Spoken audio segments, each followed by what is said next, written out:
perception matters in life. If you are in town and everybody thinks you are a thief, when you are not a thief, I think it is something you should worry yourself about. But Hmm. those who like those who like to push it aside and say it's perception, well, maybe living in their own world, Mm-hmm. because the reality on the ground, which you and I we see almost every Tie day, if not 97.7 even much FM. of in the Umredi. Auditor General's report, you will see that there's a lot of corruption going on. And you, the media, you have been highlighting and bringing to the fore several of those corruption issues. So it's not just a matter of perception, it's a reality.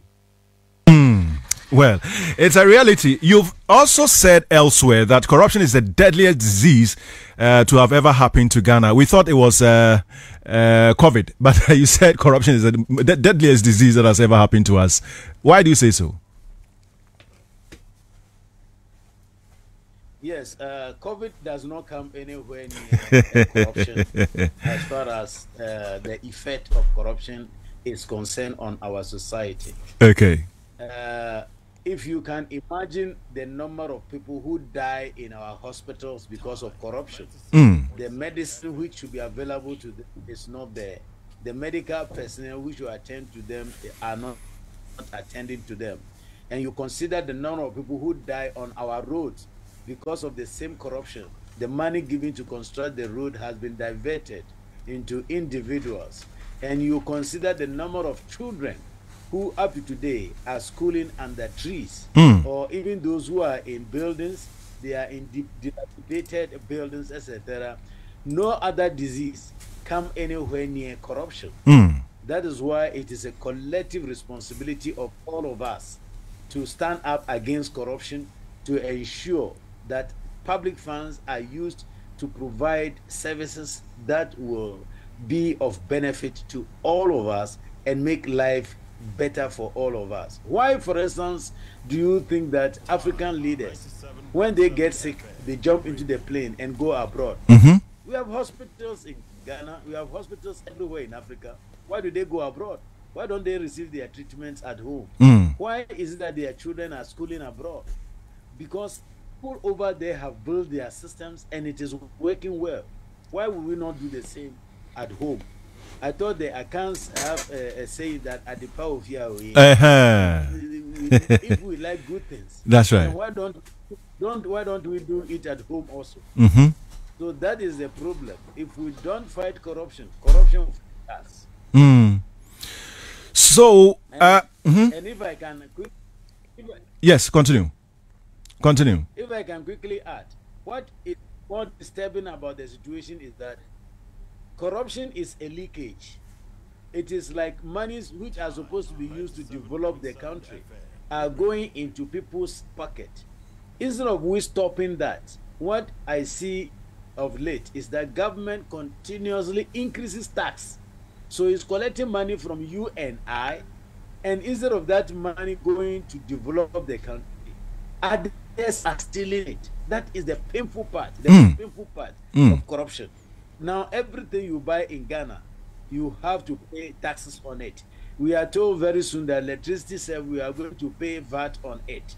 Yes, if that money is collected and used for all of us, our benefit is not painful. Mm-hmm. But if that money is collected only for money to be diverted into individual pockets, that is terrible. So that is why I think we must all stand up against corruption. There are several alternatives. Mm. One of the alternatives is to demand from the leadership of the country the need to protect the public purse. Mm-hmm. For instance, thankfully, we are in an election year. I almost said an auction year because the election process has become auctioning process. People are buying positions instead of being elected to position. So we are back to another, call it auction or election year. Mm-hmm.